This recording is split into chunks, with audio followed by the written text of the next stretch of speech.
Joining me here today, Mayo Clinic's President and CEO, Lieutenant Governor and Destination Medical Center Corporate Board Chair, Tina Smith, who's also a very good friend, and another friend again is Rochester City Council President Randy Stater. I'm pleased to announce today the city's intent to purchase the historic Chateau Theater. Since the closing of Barnes & Noble in December, there's been much speculation and many pleas to save this historic building, some of them by me. We have listened to those heartfelt comments and completely agree that we need to take action to preserve this important link to Rochester's history for future generations. The Chateau Theater is for sale now, so it's a tremendous opportunity for the city of Rochester to save this iconic building. The current owner does not live in this community, but values the opportunity to help us protect the building from other uses, such as office space. And while the exact usage of the building has not yet been determined, we look forward to gather public input once the purchase is approved. Since it opened in 1927, the Chateau Theater has served as a key downtown element. It was added to the National Register of Historic Places in 1980. And on a personal side, I did some other checking. The first movie that was shown at the Chateau on October 27th, 1927 was Spring Fever, kind of today, is that. My first date with my wife, Judy, was in 1960, and we attended a movie here called Summer Place, starring, some of you won't even know this, Troy Donahue and Sandra Dee. Next Tuesday, March 24th, Judy and I will celebrate our 54th wedding anniversary, so I think it was a good beginning for us to be at that theater. The purchase of the theater demonstrates our commitment to preserving vital connections to our past and a willingness to make the investment for future generations.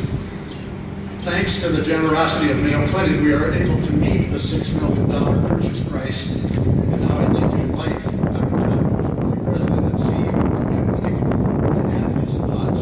Again, thank you for being here. Dr. Moser. Thank you, Mayor.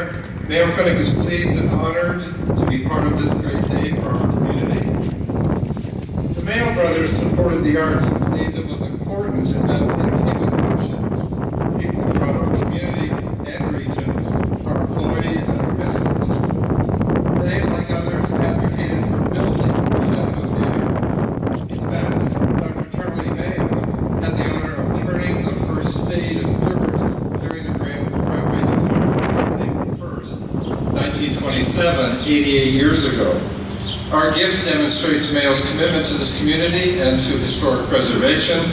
It's another illustration of the importance of the private-public partnership that exists between the City of Rochester and Mayo Clinic.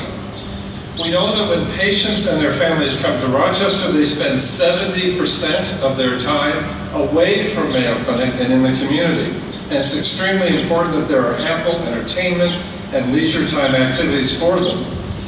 Mayo Clinic fully supports the Destination Medical Center initiative, and this exciting public-private partnership will help the city, county, state, and Mayo remain at the forefront of healthcare in this country. It's truly a great day for Rochester and for Mayo Clinic. Now I'm pleased to invite Lieutenant Governor Tina Smith to the podium and thank her for her continued leadership in support of our community. Tina?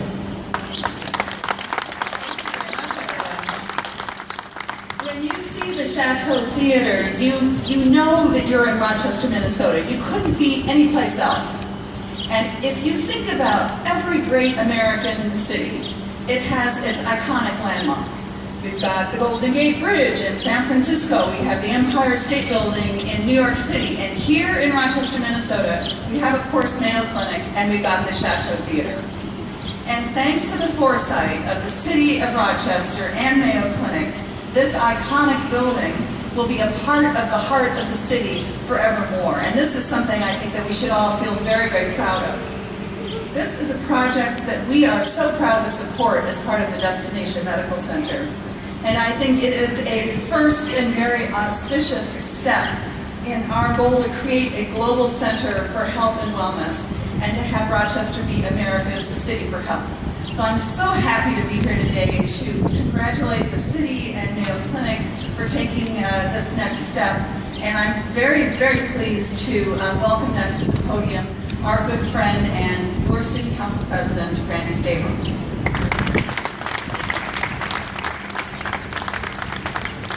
Thank you. I want to echo the comments of our previous speakers. This is truly a great day for the City of Rochester, and I do fully support the purchase of this very historic building. Rochester City Council will review the proposed agreement at our April 6th City Council meeting. If approved, there will be a 60-day due diligence period to determine whether to move forward with the purchase. Community members will have the opportunity to provide suggestions about the future use of the Chateau Theater space, which has not yet been determined. We envision that this building will serve the community as a whole and is an appropriate use of public funds. The city will fund $5.5 million using internal funds, and the gap in the purchase price is being filled with the $500,000 gift from Mayo Clinic. As the City of Rochester has done in the past, this allows us to fund interim projects such as this without incurring the expense of financing on the open market. The city will retain ownership of the building similar to other buildings such as the Art Center or the current Senior Center. The actual programming of the building space and operation of programs will be determined over time. The purchase of the Chateau Theater demonstrates our commitment to preserving vital connections to our past and our willingness to invest in future generations. So I'm very pleased that we can be here today. With that concludes our formal announcements and comments, and I will invite questions.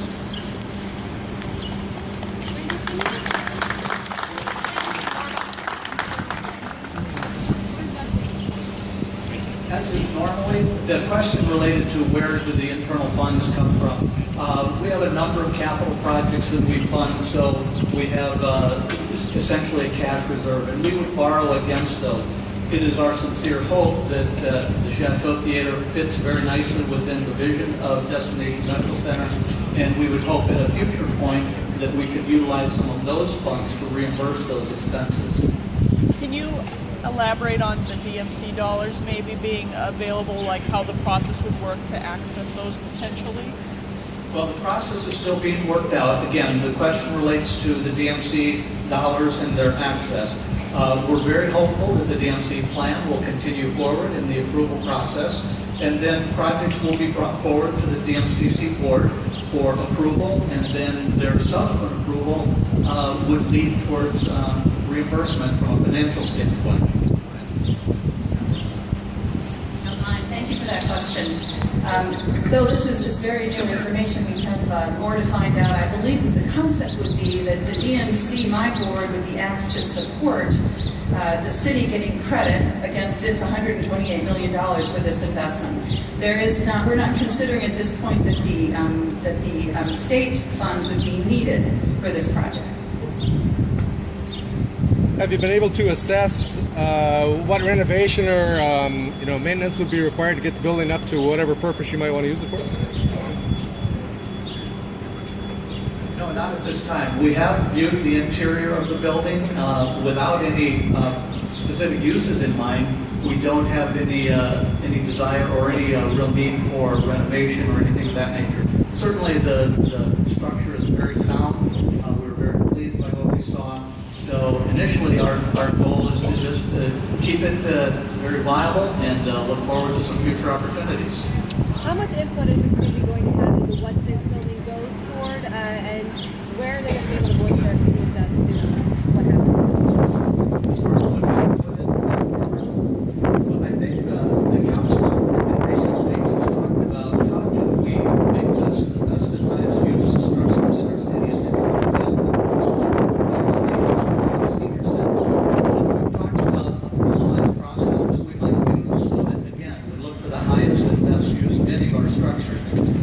I think as we mentioned in our opening comments, we feel that this building really belongs to the community. So we'll be looking for purposes that really open it up and make it very available to the community as a whole. Was the purchase of the building out of the city council's The purchase of the building has been reviewed by city council members. We've not taken formal action, although there appears to be a great deal of sentiment for the support. We'll take it up as a formal action at our April 6th meeting. Right, everybody here. Is there any consideration for seeking out legacy funds?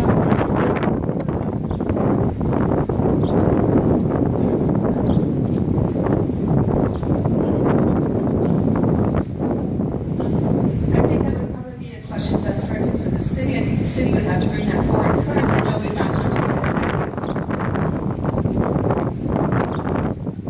A week ago, we had someone from the Minnesota Citizens for the Arts here, and that question was asked then, and the comment was that most likely legacy money is not able to be used for buildings, but it's more for programs, and so I think that's where that one sits right now. Randy, I'd like to suggest that everybody come to the forum discussion taking place this Thursday, held by the Post Bulletin at the public library, the function of which is to discuss the use of the Chateau Theater. This Thursday, public library, that'll be the session for you to listen to the first inputs. Thank you very much. obviously, you know, we're always talking about Rochester area as part of the DMC. How much of public say kind of plays into keeping the architectural format as well? I mean, is it really up in the air, like if this entire space would change if there's a use that fits over everything else? I don't think the exterior or the interior, other than probably bringing it back to the way it used to be, is going to be a question. It's on the National Register for Historic Buildings. And I would say one thing that I was pleased to see in there, that the second floor that was put in by Barnes & Noble, thankfully they didn't, I would say, ruin the building by attaching things to the wall. That second floor is all on pillars, so again, I'm not an engineer or carpenter or any of that, but it looks like that could be taken out without damaging the side. Obviously, they also made the floor flat, and in a theater, it's sloped. So whether that's one of the uses that comes again, we probably have to look into that as well, or those. But I don't think there's going to be any shortage of people wanting to weigh in on what that building should be used for, or could be used for. Again, I've had people come up that, in a sense, without even knowing what was going to happen today, that they're wanting to form groups. I think that was pretty ideas. And while I might have a personal view on how that can be used, I think we'll take all of those in and then start working towards the ultimate goal then at that point. But this is a crown jewel right here in the center of the city and the heart of the city as the part of the DMC plans. And I know early on, a couple of drawings, I said, where's the Chateau?